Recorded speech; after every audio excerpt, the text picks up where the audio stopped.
Hi everyone and welcome to another review here on Theme Park Worldwide. In this video I'm going to be sharing my thoughts on Formula Rossa, which is located at Ferrari World Abu Dhabi in the United Arab Emirates. Now Formula Rossa is an Intamin accelerator coaster that opened in 2010 and it is of course the fastest roller coaster in the world with a top speed of 149.1 miles per hour. That's 240 kilometers per hour. So this is a fast roller coaster, currently the fastest one out there anywhere in the world. Was lucky enough to ride this back in 2018, and as always going to start off by talking a little bit about the location within the park and then move on to the ride experience, and I'll be sharing a mix of on and off ride footage throughout this review of Formula Rossa as well. Let's start off then by talking about the ride's location. Now the park itself, which is Ferrari World Abu Dhabi, is a mostly indoor park. However, Formula Rossa is actually outside, but it does start inside the building. As soon as you walk into Ferrari World, you step round to the left hand side, a few minutes walking, and then you reach one of the corners of this beautiful building. It's got a big red roof, stunning structure, it really is. And the left hand side is where you'll find the entrance to Formula Rossa. Now at the entrance they've got this humongous sign that's a brilliant photo opportunity. They kind of had to, didn't they really, with it being the fastest roller coaster in the world, and over 10 years on now and still the fastest coaster at this moment in time. So yeah, a lot of people really like a photo with the entrance to this, and we were the same when we went. You know, it's got a really nice entrance sign that's the perfect sort of photo spot, so I do really like that. Now you've got to think of the climate out there in the UAE. In Abu Dhabi it's really hot out there. It's mostly sand that surrounds this park, so yeah, it's really hot, so it's nice to think that you're in this fully air-conditioned building, and that's the same as you enter the queue line for Formula Rossa. Now you actually make your way down some steps. There's minimal theming really around the queue line, and even less actually around the ride itself, but you've got to think, with this being such a record-breaking coaster, it doesn't really need too much theming around it for it to be highly regarded and for people to of course want to go and experience it, theming or no theming. With this coaster there's so many people that want to ride, and of course there's a lot of people who have made the trip over the past 10 years out there to this park to go and experience it. But yes, you make your way down some steps, and that's when you've got the main part of the queue line. Now there's a little bit of decoration around there, of course all to do with Ferrari and of course that racing theme, but what I really liked about the queue line for this ride was the big glass panelled windows that are all around the side, which gives some fantastic views of the coaster and especially of the launch on Formula Rossa, with that being the highlight of the ride, the bit that everybody's talking about. It's nice to see that from the queue line, and that's what really makes it. Literally every time a train is dispatched from the station, everyone's eyes just look straight out, everyone's phones go back in the pocket and they watch that train. So it really builds up the anticipation. I remember when I rode it a few years ago for the first time thinking, oh, you know, I'm so excited to ride it, and just seeing it actually coming out really made it. So as much as if it was my theme park I would have wanted more theming around it, especially in the coaster section, but you know, having them big glass panels just to see the coaster whilst you're waiting really does build up the overall anticipation for Formula Rossa. And like I say, it's nice and air conditioned in there as well. It's got a very sleek and modern look as you make your way towards the station. It's not kind of closed off, the station, to the rest of the queue. You kind of just walk into it. It's got like a red ceiling, white walls, a few bits to do with racing and Ferrari of course all the way around. It is a Ferrari theme park after all. Lots of things to look at, and then along with that as well, you can see straight out from the station out towards that launch track. It doesn't sort of bend around any corners or anything like that. You can see straight out, and I tell you what, when you're looking outside, it looks really warm out there, and you can kind of feel the heat just coming through the gap in the station, of course, where the train makes its way out. You can kind of feel the heat coming in because I mean, I was there in January and it was nowhere near as hot as it normally is, but you imagine riding that in the summer, whoo, blimey, it would be absolutely roasting. But yeah, then views are fantastic and it does build up the anticipation. And then of course, let's talk about the train design itself. Now, I do really like how on Formula Rossa, it does feature just a lap bar restraints. In terms of the trains, 16 riders can be seated per train, 2 across per row, and the lap bar restraint system is fantastic. It means that you feel really open, really free on this ride. Of course, it doesn't feature any vertical drops or inversions or anything like that, but just having the speed of that launch, especially by the end of the launch, that acceleration, and just having a lap bar certainly is fantastic and really adds to the overall feel of this. Along with that, you actually get given some goggles that you've got to wear on the ride. They are mandatory, you have to wear them, and that's all because you're going to be going speeds of nearly 150 miles an hour, especially if you're on the front row, well, any row, but especially the front. You've got the risk of sand blowing about outside, any debris that could be in the area. So yeah, for that you do have to wear goggles, not just on the front row, but all rows, all 16 riders do have to wear goggles to ride on Formula Rossa. So the air gates have opened up, you're loaded, and I'll always remember that anticipation of riding this for the first time, thinking, oh boy, like we're about to ride the fastest roller coaster in the world, 149.1, can't forget the 0.1 miles per hour, 240 kilometers an hour. Like, this thing has got some speed to it. I'll always remember that first ride thinking, blimey, what is it going to feel like going that fast on a roller coaster? And then of course you then dispatch from the station, and the first thing that you notice is that the heat really starts to hit you at this point, and you think, blimey, like we're going to be launching at this heat. And that was in January. Like I say, I wonder what it's like in the summer. I'd love to experience that at some point, or would I love to? I don't know, it might be a bit too hot. But anyway, yes, you make your way forwards out of the station and towards the launch track. It doesn't turn any corners or anything, it's just straight out. A lot of intimate accelerators such as Stealth at Thorpe Park, Rita at Alton Towers, and quite a few others actually launch from the station, but Formula Rossa doesn't. It moves forward very slowly on that straight section of track where it comes to a stop. This is because of the catch car that of course has to attach on underneath the train. How an intimate accelerator coaster works is that a catch car literally makes its way along the launch, couples onto the bottom of the train, and that's what pulls it along using the hydraulic launch cable, and a huge like steel motor at the end, this big drum, what of course pulls the cable back to launch it out. It's a fantastic system how it works. Of course, a lot of coasters are moving away from that now and going more down the route of LSMs, such as like Icon at Blackpool Pleasure Beach. I know that's a Mack ride, but yeah, you've got to think that even Intamin coasters now, like Taron for example, they are going more down the route of LSMs instead of that hydraulic cable launch system. I imagine it's mostly due to maintenance. The cable has to be replaced on a regular basis, the cost of that, and also safety as well. You've got to think a lot of pressure is being put on that cable. So yeah, using LSMs, as much as they might not have the same kick as a launch cable, they still offer a fantastic thrill, and I imagine they're a lot safer and easier to maintain as well. Red Force at Ferrari Land at Portaventura is another one of those. But yes, you've made your way slowly out, you're coupled on, and you're ready to go. Now, this for me is where the experience could do with a little bit more around. It's got a bit of audio, it's got some traffic lights just in front of you and kind of over the top of the track.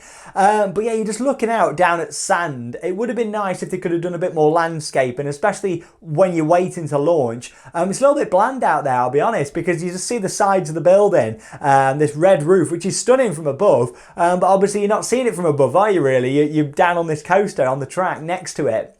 So I would have liked to have seen a bit more theming around there, but you're pumping, ready for the experience, and then of course the lights change, the audio kicks in, and you are off. Now, the initial acceleration on Formula Rossa doesn't actually feel ridiculously fast or intense because the launch is actually spread out over quite a long period of time. To get to that maximum speed of 149.1 miles per hour, then yeah, it actually takes 4.9 seconds, so nearly 5 seconds to reach that from 0 to 149. So yeah, you're not really feeling much of an initial acceleration. When we first rode it, I must admit that first time coming out the station and going into the launch, I thought, oh, it doesn't really feel that fast. But then maybe 2 seconds into that near 5-second launch, it really kicks in. And that is when you feel the acceleration going at full pelt at this point. And you imagine that cable that's been pulled at some speed to get you up to that maximum speed is absolutely crazy. So the first part of the launch with the initial acceleration doesn't have much to it or much of a kick. But halfway down the launch, you are really feeling it. And the length of this launch as well, like I say, it goes on for so long, nearly 5 seconds. And when you think constantly being pulled by this hydraulic cable for that long, you know, you really do start to feel it. And it's very intense. You can feel the G's on your face, your cheeks being pulled out to the side. You can really feel it when you're making your way along that launch track, but more towards the second part of it. And that is definitely the best part of Formula Rossa, in my opinion. Sort of the second part of the launch is absolutely incredible. You then make your way up a bit of top hat element up towards the highest point of the ride, which isn't really that tall. 170 feet, that's 51 metres. When you compare it to the likes of King Dakar or Top Thrill Dragster, you know, yeah, it's not that tall at all. But unfortunately, this is one of the downfalls of the ride. It actually then starts to slow down, not naturally, and there is a trim brake. So you reach that maximum speed kind of at the end of the launch, and then as soon as you leave the launch, you're actually starting to be slowed down a little bit. Now, you don't really feel the trim brakes too much, especially on the front, but towards the back, you do start to feel them trims a bit more. Of course, it would have been amazing if they weren't there. I think initially they weren't in place, actually, but of course I didn't get to ride it like that. I'm not too sure if many people did or when they were added in, but if it did operate without them for a while, I don't think it would have lasted for long, because the airtime would have been incredible on that, especially going at nearly 150 miles an hour up to a 170 foot hill. You'd have flew over it, would have been great, but unfortunately is the trim brake, so it does slow it down a little bit, but you can't feel it too much on the front. Towards the back of the train, like always with trim brakes on coasters, you can feel them more towards the back or the second part of the train, because you're not hitting it quite as much as those at the back. But don't get me wrong, you've gone through this exhilarating launch, and then, you know, the coaster really starts to gradually slow down after the trims as well, but you complete like a figure of 8 style layout at this point. Now, it's not really the most exciting of layouts after this point, as much as I really do enjoy the coaster because of the second part of that launch. It's the fastest coaster in the world. But the layout isn't that exciting. It's basically, after the launch, a figure of 8, pretty much around there. Some tight banking and corners in some places, but most of the time it's pretty spread out. There's a few drops around there as well. It's kind of designed to imitate a Formula 1 race. Of course, you're sitting in this Ferrari, which is the train with your 16 riders, and you're completing this figure of 8 sort of layout. So yeah, I would say that, you know, parts of it are quite forceful, but I think it would have enhanced the experience if they'd have put some tunnels or maybe some theming around, just some near miss elements to make it that bit more exciting. Because let's be honest, Formula Rossa is pretty much one of the worst looking roller coasters out there. Like, it just looks, it's on sand, it's got a white track, it's just not very inspiring around there. I'd love to see them do some better landscaping, to be honest. The park can do theming, we know that from Flying Aces with the Q line. That's an Intamin wing coaster that they've got there, which is incredible. The theming in the Q line, one of the best in the world. So we know they can do it, but I'd love to see them enhance some of the theming around Formula Rossa. I think it would make the second part of the ride, well, everything after the launch, a lot more exciting.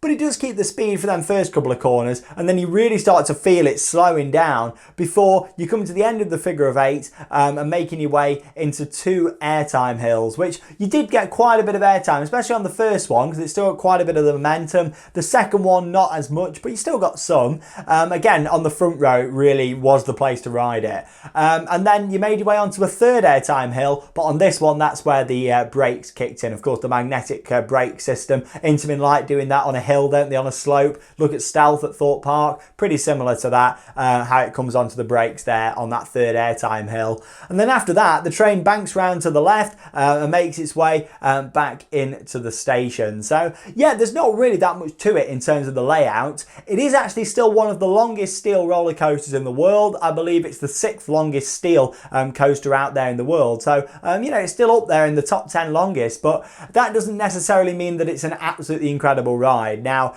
Formula Rossa is something that I very much enjoyed. It's one of the best rides I've been on for that launch, but other than that, there's not loads to it. So it's a bit of a mixed review from me. Yes, if you can get out there to go and ride it, absolutely fantastic. You'll have a great time. You'll really enjoy it, especially the second part of the launch. But just because it's the fastest coaster in the world, don't expect the most intense launch. I would go as far to say that some of the launch coasters, maybe like Taron's second launch, especially Stealth at Thorpe Park, the launch really feels a lot more intense because of that acceleration. I mean, Stealth's got one of the fastest accelerations in the world. It might just be just over 80 miles an hour, but you know, it does have one of the quickest accelerations. It gets up to that in a short period of time.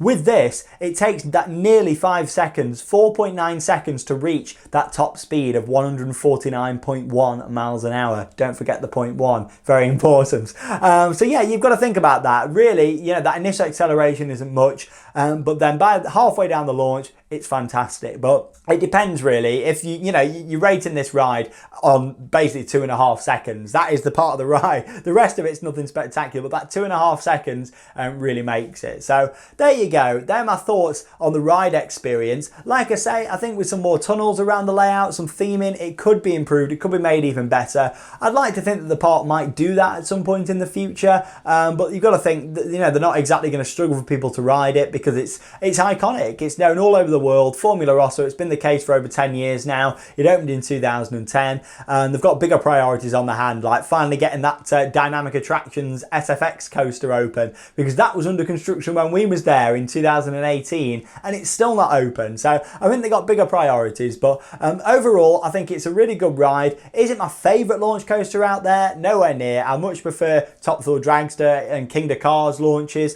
because of that acceleration. But it is a fantastic ride. And you've got to think, when I experienced it, I still hadn't done the likes of King of Car and Top Thrill Dragster. So for me to ride that at that time, I was blown away. But as I've done more since, of course, naturally, as it happens, other things go down in your rankings. And that's the thing for me with Formula Rossa. But I'd love to go back and experience it again. We did have quite a lot of rides on that day there, but I'd always like to get some more on it at some point in the future. So let me know your thoughts. Have you been on Formula Rossa? Do you plan on going?